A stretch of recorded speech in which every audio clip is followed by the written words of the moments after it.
Welcome to Pockets Full of Quarters, the show about the games we're thankful for. Stick around for the end of the program to learn more about what's coming to Pockets Full of Quarters in the future, but right now, I'd like to jump into the very first game. Oh, and by the way, if you want to support Pockets Full of Quarters, you can do so on patreon.com/Jared Petty. The game I'm thankful for that I'm going to talk about in this episode is my all-time favorite video game, Sid Meier's Pirates, a beautiful work of art that just does so many things wonderfully.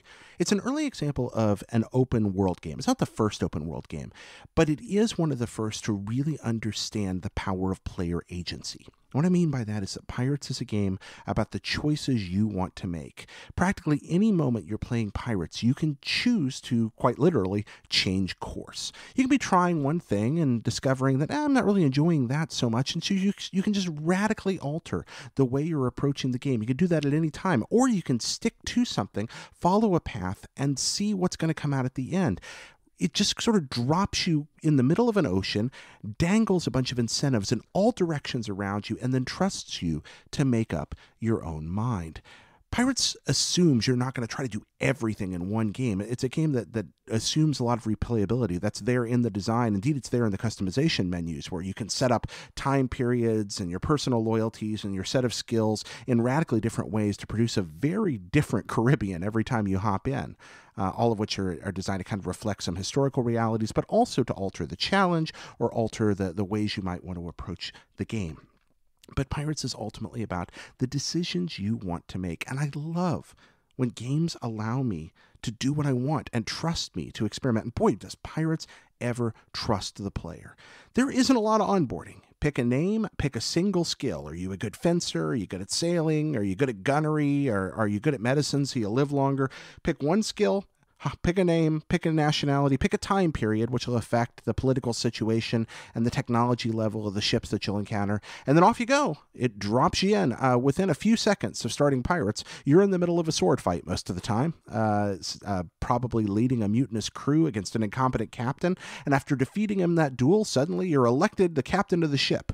But you're not going to stay captain for long if you can't keep your men happy. Crew happiness is a constant concern in Pirates. And how do you keep them happy? Well, you keep them fed and you keep a constant supply of gold coming in. And so you and one small ship and a small crew of dudes have the entire Caribbean and a world of opportunity open to you.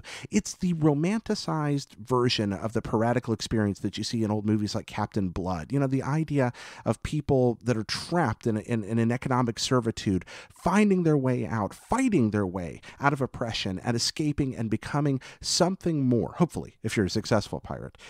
There's some historical precedent to that, although, obviously real piracy was far darker and far less fun than depicted in most movies, and the lives of most pirates didn't go so well there at the end. A lot of them ending with a stiff rope or a sword through the heart or a drowning or simply of some horrible sickness. But at the same time, there were people that truly did improve their station in life through the unusual vocation of piracy, and this game captures that feeling so well. It looks like an old computer game, and it started life as an old computer game, first on the Commodore 64. It was created during the end of the 8-bit computer era and the beginning of the 16-bit. That's a hard time for us to think about now, but there was an era when there were lots and lots and lots of different kinds of computers, all of which were very unique. You could go out and get an Apple II or a Macintosh, an Amiga or a Commodore 64, an Atari home computer, plus the new consoles were now really coming into their own, particularly the NES. My all-time favorite version of Pirates is on the NES, and that's the version you're watching here right now.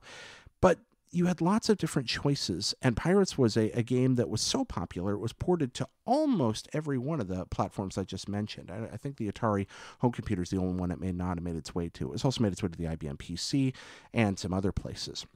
And that universal appeal came not just through the fun of the pirate fantasy or the excellence of the in-game design, but the fact that the people who made Pirates were smart enough to make it very, very easy to control. Even though it looks more like a simulation game, Pirates can be played quite easily with one joystick and 2 buttons.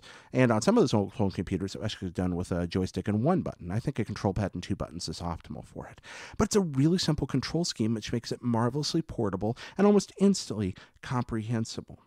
And while the action doesn't look all that tense when you're watching somebody play it, when you're in the middle of it, it's an entirely different thing because there's a lot going on there. Within those simple controls, you've got a lot of options. We'll get into the details of that later. Pirates also trusts the player. That's one of the most marvelous things about the game. Pirates really doesn't have much of an onboarding experience. In you go, you're in charge, hop in, what do you want to do? Grab your ship, head out of the harbor. It gives you a couple suggestions of friendly ports nearby and then sends you on your way, and off you go into the ocean.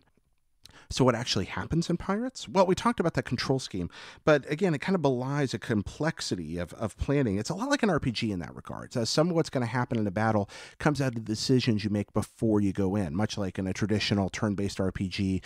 You might fight somebody and the outcome depends on how your party's composed and what equipment you have prepared and a very simple tactical rollout. Pirates sort of has that same thing going on, although it's not turn-based at all. It's all action and arcade-type controls.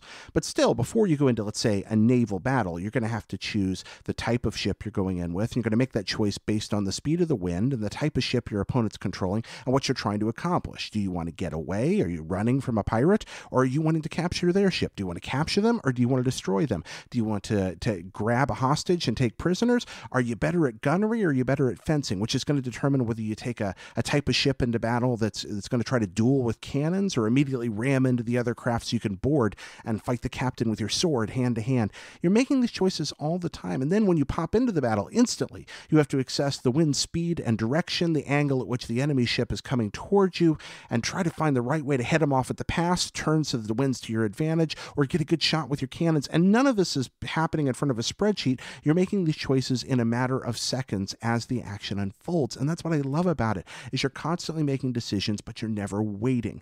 You always have all the time you want, but you're never forced to do anything kind of dull and turn-based. You can always hit pause and size up the situation, but generally speaking, you run into things very quickly, and all your decisions will resolve in the course of a very few seconds, which is a really cool thing that not a lot of games manage to pull off well. Again, you talk about a ship fight. You go in and you're like, oh, well, I can turn left and right. I've got to look at where the wind's coming from because each ship has a best angle of sail that you sort of intuitively pick up from the feel of it after a while. You can only fire to the side, which is interesting because if you want to roll up and broadside somebody, just like a real ship battle, you've got to give away some of the pursuit speed that you have. So if you're going to fire at the rear of somebody's ship, you've got to pull off and hope that you can hit them at just that right angle. You also decide whether you want to go in with full sails or battle sails, and battle sails making your defenses higher, full sails making you quicker but more vulnerable. And then, of course, there's how the enemy ship's going to act, because an enemy captain will have a different amount of aggression. You'll notice very quickly some of them just want to get out of there. Others want to run you down and capture your ship, and some will try to circle you and sink you. And that's just one type of scenario that you'll encounter in any one encounter. And in the course of a long game of Pirates, you will go through dozens, perhaps even hundreds of encounters like this. Let's talk about the encounters. What's happening in the game? Well, you're dumped into the open ocean, and from there, you got to decide where you want to go and what you want to do. You're always going to encounter ships at random, particularly when you're near ports. You're going to find ships. Some of those ships will be from flags that are friendly to your home country. At the beginning of the game, you choose to be English, French, Dutch, or Spanish, depending on the time period and what's available there. And then, by and large, the ships you encounter will fly one of those flags or a pirate flag. When you see them off in the distance, you can choose to maybe run away or close in and get more info. If it's a friendly ship, well, you can do whatever you want. And again, that's what I love about Pirates. You can do whatever you want, as long as you're willing to live with the consequences. For example, if you attack a friendly ship, you can gain the treasure on board, and you're going to get control of it and add it to your fleet if you manage to run it down board and take it without sinking it. But you're going to have to deal with the repercussions of your treachery. The next time you try to land in a friendly harbor, the fort may open fire on you and sink one of your ships. So from that point, let's say you betray an English ship, you may have to sneak into English ports or find English ports that aren't defended by forts. And even then, you're not going to be eligible for promotion under that crown anymore. On the other hand, betraying the English, if they're at war with the French, might make the French really happy. And suddenly, you're a hero to the French, and you're welcome places you might not been as welcome before. And you can reap new rewards and new promotions and new loyalties and new land grants and be given new missions. There's so much that changes with any one decision. So ship encounters, you counter a ship out, and then when you meet the ship, you can choose to do battle with them, just hail them for news, you can sail away. If you do battle, you might choose to board them. If you board them, you fight the enemy captain with your sword in a very unique system that I like. you've got two counters you got to keep eyes on. One is the number of men on your ship, which is constantly going down based on the battle. If the enemy outnumbers you a lot, your men tend to die pretty quickly. Your second is a sort of a status bar. It's not a life bar, but it just says your condition and the enemy's condition. One of you might be angry, and the other one might be firm. Later on, one might be shaken, and the other one, somebody, you can be panicked or wild, and that's caused by the wounds and the way the battle's going on around you. So what you're trying to do is beat the enemy into submission with your sword as quickly as possible. There are 3 different kinds of swords, all that attack at different speeds, and 2 different kinds of cuts, a sort of a slash that does more damage, and then a simple thrust that does a little less, but is quicker. You can launch each of those at 3 levels of elevation, high, medium, and low, and you can also block at those levels. So you get a relatively large and diverse number of moves available to you, and then you're backward and forward on that as well. But if your men are dropping like flies, you've got to aggressively leap into battle against somebody, even if it may be less advantageous than you'd like, if you'd want to be more patient. On the other hand, if you have the advantage in men, you can be a little more patient, and the enemy's going to have to come at you, and you can fight more defensively. Your choice of weapon, along with your choice of skill at fencing, or whether or not you choose that, I always choose skill at fencing because it makes you a more effective combatant.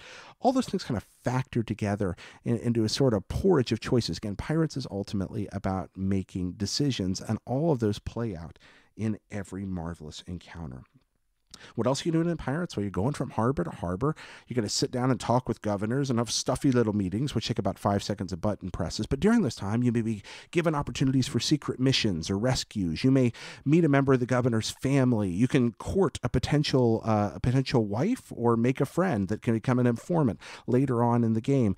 You can go into the tavern, recruit new pirates, buy treasure maps that you can then go find later. You'll hear rumors of your long-lost family and gradually acquire clues to where certain people are that know more about the families, and if you choose to track them down in the cities that they're in, you can learn to find map fragments, and piecing the map fragments together, locate family members, and families in turn have heard about a legendary Incan treasure lost long ago, and through the course of the game you can also hunt for that, or you can completely ignore all of this. You could choose to go looking for the treasure fleet or the silver train, which move once a year through the regional geography, and see if you can catch them in port and capture them for wealth beyond your wildest dreams. Or you can keep a very small crew and get a cargo ship and simply execute a sort of a buy low, sell high, classic kind of commerce game where you're more evading enemies than fighting them, but you're reaping huge rewards traveling between strategically chosen islands that are close together, and you may from time to time encounter events that allow you to be opportunistic and increase your wealth and buy and sell. And when does it all end? Well, the game ends by and large when you choose for it to. You see, it's impossible to die in Sid Meier's Pirates. The worst outcome that can happen in any one encounter is that you can lose your ship, lose your crew, be captured and thrown in prison, or stranded on a desert island, or tossed off the boat by mutineers. And in that case, after a few months, you're picked up again. The game does have an invisible timer based on your health. You have a personal status that you can always check in the game. And gradually that timer is slowly ticking down. But it's not an especially urgent timer, especially if you've chosen skill in medicine, which gives you a much longer time. And so what you're really trying to do is accomplish as much as you can, gather as much wealth and as much land and as much success, find as many members of your family, enter into the right kind of relationships with somebody that you're compatible with, and all, etc. It's sort of a life simulation thing. And at the end of the game, either when you finally out of time, you're just like, wow, I'm just too old now to live the life of a pirate. Or more often for me, when you just feel like the game's done, you have the option to retire at any time. You can just stop playing a game of Pirates. And that's part of what makes it wonderful, because it's not so much about winning as living a life and then going back and living another one and seeing how when you make different choices, things turn out radically differently. And I talk about this game having an influence on who I am. I think some of it is that lesson of opportunities. I mean, video games as a microcosm are all about what you do with opportunities. Even a game of Pac-Man, you pop a quarter in and you got 3 lives, 3 opportunities to get as far as you can. And then when you go back with a better set of skill, you play again and you get a little further. And that is the loop of most electronic gaming. Pirates embodies that better than almost anything, because it is literally a matter of living a life and then going back and vicariously living another. When you go back, you could choose to have almost the exact same set of circumstances at the beginning of the game by picking the same historical period, the same background for your character. But from then on, things are going to unfold differently because life being what it is and the choices that we make being what they are and the things that are thrust on us because there are random events within the game as well, we very quickly see a radically different outcome. It's a game with difficulty levels, and the difficulty levels have a profound effect on how the game works. Early levels are very easy. Frankly, you can accomplish a lot. You can take forts with many, many times the men that you have with relative ease. You can sail almost anywhere without danger. Whereupon in higher level games, wind and storms, oh Lord, storms become a threat because you're sailing around the high seas. The clouds are blowing you all over the place. You get blown onto a reef and suddenly everything sinks and you've lost half your wealth and half your men and you're stranded on some distant beach with a single ship hoping the Spanish don't find you. It has that, but the rewards likewise, because you're playing at a more difficult level, you get to keep a larger cut of the booty every time you divide up the plunder. The game, in addition to the larger timer of your lifetime, has these smaller timers built in where your crew gradually gets tired of sailing, your ships get kind of worn out, people get tired of traveling around and not having any fun, and eventually your crew's like, man, look, we don't care how successful you are. Yes, you've kept us happy, but we are ready to go home. And if you don't, they start deserting and taking the gold with them. So you have to divide up the plunder every now and then, which again forces you to kind of reset down to one ship and take a new opportunity. But you've grown in the experience. You've affected the world. You can conquer the ports around you. You actually affect and change the world. It's not like you're just reacting. You want to go out there and turn the Spanish Main into a bunch of English or Dutch territory, and you know what you're doing. You can pull that off or not. It can all fall apart in a single second with a single bad decision. You push a little too far, you run your guys into that ground battle outside Cartagena you probably shouldn't have started, and suddenly you find yourself broke. Likewise, a game that is an absolute disaster that seems like you're never going to go anywhere. You could suddenly stumble onto the treasure fleet, sail out of that port, run into a member of your family, find the Incan treasure, divide up the plunder, and retire a wealthy person. Or, as I did in my best game ever, a King's Advisor, which is the highest end game score. That's Pirates. That's what makes it wonderful. You know, I was introduced to this game in the late 1980s. I had a friend in elementary school. I remember his name. His name was Wesley, and I remember his father was I believe an RAF major that worked in D.C. And he kept telling me about this Pirates game. And he was almost evangelistic about it. He had it on his home computer. And I went over to his house one Saturday and played it, and I was hooked. From that second, I had never played a video game like that. I had previously been exposed right around that same time to some wonderful computer RPGs. But when I saw this, I was just like, wow, it's all the things I love about RPGs, but quicker. It's just so I can do whatever I want. I don't have to go on one quest. I can make up the quest. I can find the quest. I can turn down the quest. And that was a new idea to me. I started sketching pirates in my notebook. I at that point, unfortunately, I wasn't able to find a home computer copy that would work on the computer I had, but I thought about it constantly. And finally, around the same time that I moved to North Carolina, it became available. I was shocked for NES of all things, and I ran out and grabbed that in a heartbeat, and I never, ever, ever looked back because that version is wonderful. It cuts a few features, but the trade-off in smoothness is absolutely worth it. You play Pirates on computer, it feels like an old computer game. It still moves with that kind of characteristic clunkiness that you feel in that. It's still wonderful. It's a great experience. As a matter of fact, the GOG has a computer version that I still play sometimes that I own. But that NES version is just smoother. There were later versions as well. A lot of them, and they're all good. But I actually like, or most of them are good, but I actually like the later versions that came out, or for the Genesis, for example, Pirates Gold, or for the 16-bit computers, just slightly less. They're almost a little too pretty and feel a little less smooth. They're still great. I mean, absolutely go out and play any of them. But that's my favorite video game. How did it affect my life? It taught me a lot about opportunities and making the best of them in a very real way. I have sat in more than one situation in my life that felt like I was making a decision in a pirate's tavern about whether or not I was going to go do this or do that. And I have, and this probably says something about my lack of success in life, I have realistically considered, what choice should I make now? But also, it instilled in me a desire to find other great games. Pirates was not the first great video game I played, but it profoundly affected the standard by which I measured others and what I thought was possible in a video game. Pirates succeeded despite its relatively bland graphics in creating a world that seemed more alive and richer, more full of things that were really going on than almost any other video game world I encountered. And it made me want to seek out more places like that. And since then, boy, have I found a lot of them, because the human race is a marvelous and creative force of beings when it wants to be, and it makes some wonderful stuff. Anyway, let's move on to the next segment of the show. Thank you so much for listening and giving me the opportunity to do this. I hope you enjoyed Pockets Full of Quarters. I'd like to thank our Patreon producers, Nick Rie and Robert Nieder, whose generous support makes this show possible. If you'd like to support Pockets Full of Quarters on Patreon, you can do that at patreon.com/Jared Petty, and I hope you will. I'd also like to especially thank Robbie Suave, who wrote the new theme music for our show. I really hope you enjoy the intro and outro that he did there, and I'd like to thank Max Scoville, who drew the original art for the Tamago Sensei t-shirt that became at least our, for now, working intro logo.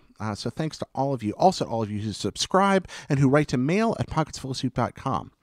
By the way, if this is your first trip to Pockets, in addition to Pockets Full of Quarters, we also do Pockets Full of Soup, the show about the people we're thankful for, and A Pretty Good Day, the show about the best days of our lives. You can find all of these on YouTube or at pocketsfulofsoup.com. You can follow us on Facebook at the Pockets Full of Soup Facebook group, or you can follow me, Petty Comma Jared, on Twitter.